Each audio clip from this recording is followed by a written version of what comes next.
Okay, bago ako matulog, magre-record muna ako ng video. Mahina lang boses ko kasi medyo tahimik sa neighborhood ngayon. But kakatapos ko lang nung class ko sa BizMates at okay naman siya. Mabait yung estudyante. Tapos binigyan niya ako ng rating na 5.55 tapos 4 dun sa kung gusto niyang mag lesson sa akin ulit. Hindi ko na gets kung bakit 4. Baka hindi niya ako masyadong type as a trainer pero okay naman. So far, konti pa lang yung klase ko sa BizMates. Meron akong kinancel na dalawa nung nakaraan kasi medyo matindi talaga yung diarrhea ko nung nakaraang araw. Bali nung time na mag start yung lesson, 1 hour bago mag-start yung unang klase. Hindi naman ako nagda-diarrhea kaya lang parang nahilo ko kasi hindi ako masyadong nakakain at nakainom ng water nung araw na yon. So, nung umaga may klase ako sa Preply, tsaka nung hapon 4 o'clock. Nung natapos na yung klase ko sa Preply ng 4 o'clock, nag-umpisa akong mahilo. 7 o'clock yung klase ko sa BizFit. So, medyo nahihilo-hilo ako. Tapos parang feeling ko talaga hindi ko kayang magklase. So, ayun, nag-message ako dun sa support ng BizMates na ika-cancel ko yung klase 1 hour before, 6 o'clock na nun. Kinancel naman nila kaya lang yun nga nag-message na makaka-affect yun sa KPI ko.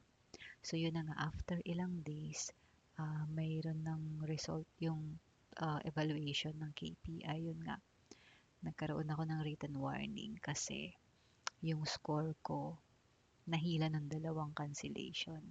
Konti pa lang naman yung nagiging klase ko kasi medyo matumal pa yung nagbo-book sa akin. Halos hindi pa araw-araw. Tapos pa isa-isa lang. So, ayun, medyo may written warning na ako.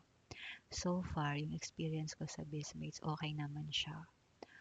Maganda yung company, maganda yung very organized, yung flow, tapos yung mga lesson materials ang gaganda. So, talagang um, kumbaga pasok siya sa standard ng mga Japanese professionals. At sa tingin ko, matagal na kasi tong company na to, BizMates, at okay na okay siya. At pag maganda yung ratings sa'yo ng mga students, mas malaki yung chance mo na malaki din yung sahudin mo. Yun yung KPI, pag maganda yung result ng KPI mo. So, maganda rin yung magiging salary mo. Yun yung maganda sa BizMates. Tsaka legit na company sila. In fact, nare-require nila yung mga trainers nila na magbayad ng tax. Dapat registered ka as a professional.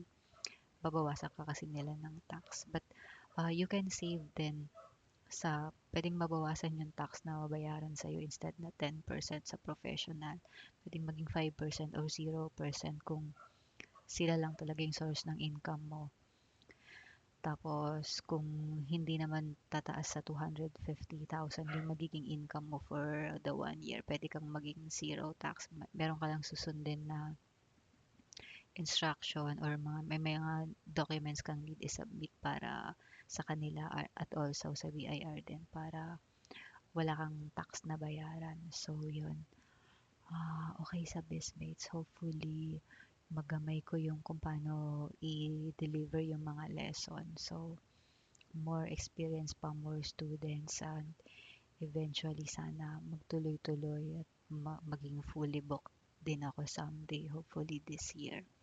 At least sa tuwing panghapon, maging fully booked ako kasi meron pa akong isa pa. Ayoko kasing i-let go din yung isa, although yung Preply, although hindi masyadong malaki yung kinikita ko doon. Kahit paunti-unting estudyante, okay lang din. Okay na experience na yun sa akin. Kasi ang target ko rin talaga magkaroon ng private students or kung hindi man private, at least premium student ba. Eventually gusto ko ring mag-increase ng rate sa Preply. Kasi mababa lang yung rate ko ngayon. If nagtaas ako baka kasi walang mag-book sa akin. So yun, bago ko matulog, konting share lang. Ano ba? Yun lang siguro.